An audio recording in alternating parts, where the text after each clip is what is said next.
want to say, David, that was one of the best introductions I've ever heard. It was worth every penny I paid for it, I want you to know. What a delight to be with you, and I want to commend the Foreign Ministry for their visionary sponsorship and hosting of this event. I want to tell you a couple of things from the perspective of an ambassador that works with the Foreign Ministry every single week in so many different ways. I cannot imagine a better partner for the evangelical community around the world than Gideon Saar and the Foreign Ministry of the State of Israel. And I want to be specific about a few things. I have watched as they have reached out to bring pastors here so they would simply get to know this country. Nothing is more effective. And I just feel that when people come, you don't have to give them propaganda. You don't have to twist their arm. You don't have to try to steer them to only see a few things. Just say, go about the country. Open your eyes, open your ears, talk to people. Not people that someone has suggested that you talk to. Just talk to the people on the streets. Get a feel for it. And you will go back as an ambassador for what God is doing in this amazing holy land, and some of the most extraordinary work about helping people to understand this country is being done right here in this building by Foreign Minister Gideon Saar and his incredible staff. I know you have appreciated them, you have expressed it, but I want to say it from the perspective of someone now who lives here and who works with the Foreign Ministry. And I want to say that it's such a privilege for me to be able to give some specific examples.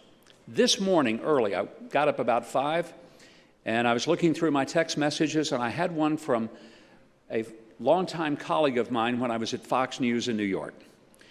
And you would know her name if I told you, but I'm not, because I don't want to somehow break her out here in case somebody might want to be upset with her question. But she asked me this question. She says, I'm hearing all of this very, very tragic news about how Israel is treating Christians. And the media keeps telling me that Christians aren't safe in Israel and that they are not welcome there. And they're not treated well there. And I sent back to her and I said, well, first of all, you and I have both worked in a news operation. And we understand that while we like to think we always told the truth, we're living in a world where there is a lot of fake news. And I want you to mark this down as fake news.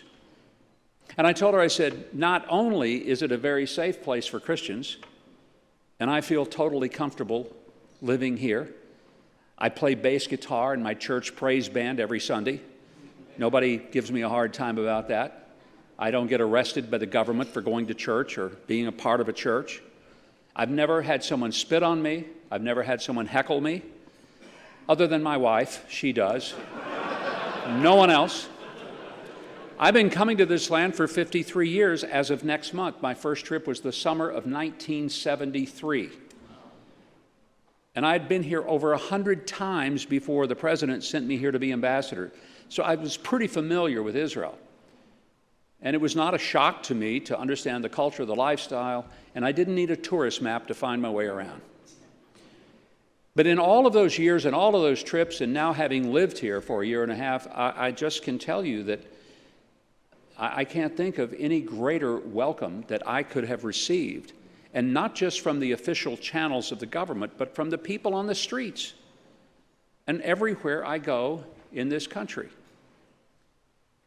I'm amazed at the reception that people have toward me, knowing full well that I am a Bible-believing evangelical Christian. It does not offend people. It does not scare them. It gives them a sense of comfort and camaraderie. But Foreign Minister Saar did something that I think is remarkable, and I was telling my friend back at Fox, and I said, you may not know this, but not only is the Christian population growing in Israel when it is declining, almost collapsing in every other country in the entire region. It's the only place where the Christian population has grown since 1948, substantially.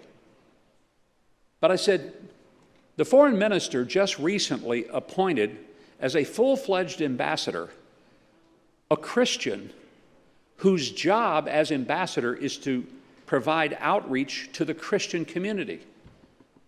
I said, I don't know if you thought about this, but nobody, not just in this region, certainly nobody in this region has said, let's reach out to the Christian world. But the United States does not have an ambassador to the Christian community. And I said, so if Israel hates Christians so much, they are doing a lousy job of showing it. If anything, they are reminding us that they welcome us. And it's one of the reasons that I'm so grateful that the foreign ministry is the sponsor, and I'm not surprised, because they realize that the best friends that Israel has are Bible-believing evangelical Christians, especially from America, I believe from Europe as well, and the rest of the world in Asia. But I don't want us to ever lose that edge. I don't want the Christians of the United States to forget that our reason for standing with Israel is not political. Oh, we may admire some of the political savvy of its leaders and of its resilience in the face of all kinds of war. Fair enough. We might really be amazed at the economy of Israel, who since October the 7th has seen its stock market increase by 100%. Where does that happen? After 5 wars, and the stock market is up 100%. Over the past year, they've had a GDP growth in their economy. In a war, no, actually in 5 wars on every front, with all of the military spending that they have to do in order to defend their very existence, and yet their GDP growth is up, not down. In most countries where there is this kind of kinetic action, the economy collapses. It has not collapsed in Israel. They have the highest per capita income of anyone in the region, almost 10.5 times of its closest neighbors. And if you ask yourself, say, what is going on here? But it's not the politics, and it's not the economy. It is not the diplomacy. I've just told you, I think that the foreign ministry here is exemplary in what they have done. And I'm so glad George Deek was able to be a part of this conference. I couldn't imagine that you would have had it without him.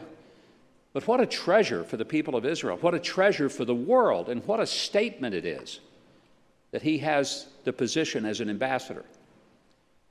But above all, it is not diplomatic. It is not economic. It is not political. And it is not even military. And Israel has an amazing military. It is astonishing that a tiny little country of 10 million people outpunches its weight over and over again when it is threatened with its existence by those who have 10 times the population, many more times the military budget. And yet, it doesn't just survive, it thrives. So, is that what the secret is? And I would say to you, no, it's none of that. The secret is that 3,800 years ago, God told Abraham, I'm going to create a people, and you're it. And I'm going to put you in a place, and this is it. And this is going to be your place, and I'm going to give you a purpose, and you're going to fulfill it. And it doesn't matter who rises up against the children of Abraham, Isaac, and Jacob. And it does not matter how dark sometimes the night may get, because as it says in the Psalms, joy comes in the morning. And we are living in a land that is able to exceed what it should be able to do, whether it's the military, the economy, diplomacy, agriculture, technology. And the reason is none of those things. The reason is because God Almighty put his hand on the land, and because God himself has said, this is how you will know that I am God. And I believe we see it from the Bible.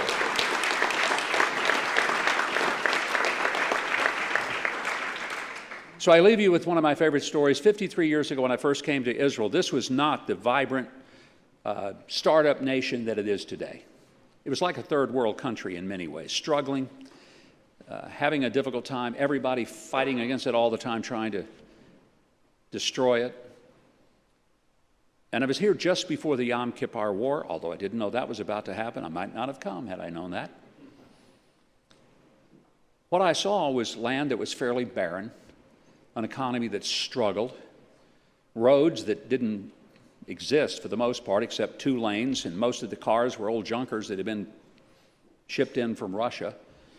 Most people lived on kibbutzim out of necessity because they couldn't afford to live apart in single-family homes. It wasn't the real estate boom that it is now. Jerusalem and Tel Aviv, 2 of the most expensive real estate markets in the entire world. It wasn't like that in 1973. On Fridays, go to the Old City. The Bedouins were running their livestock right through the Old City. And it wasn't a tourist moment. It wasn't for photos. It was that the sheep and the goats and the lambs and the camels were there to be sold, and that's why they were there. And it was just almost like a step back in time. Roll the clock forward 53 years, and what was desert is now rich farmland and vineyards and forests and groves, an extraordinary agricultural output that just is astonishing, especially in light of the fact that this used to be nothing but desert. But I have seen the dry bones come to live. I've seen the desert bloom before my very eyes in coming here. And I know there are those who would give it all to just human innovation and human hard work. And yes, there's a part of that.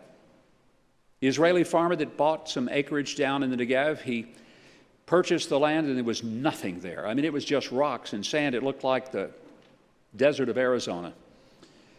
But he worked it hard.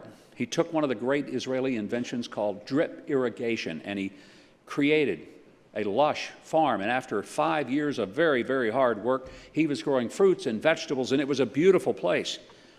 One day, his rabbi came out to see him, and he looked around, and he remembered what it was like when he first bought that land. And he said to the farmer, "Oh, my son, what you and God have done with this place." And the farmer wiped the sweat from his brow and said, "Yeah, Rabbi, well, you should have seen it when God had it all by himself."